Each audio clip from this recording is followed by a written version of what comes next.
Here's the new smoker for the restaurant. No Coca-Cola refrigerator,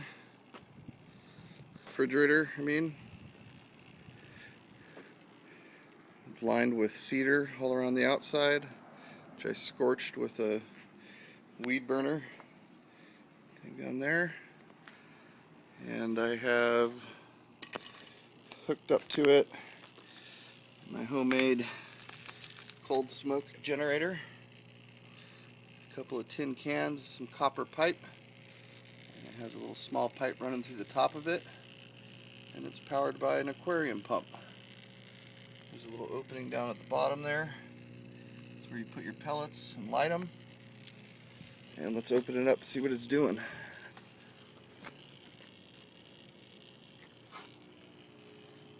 It is pumping smoke. You can see down here the pipe it comes out of. And I'm just seasoning the inside of the smoker right now.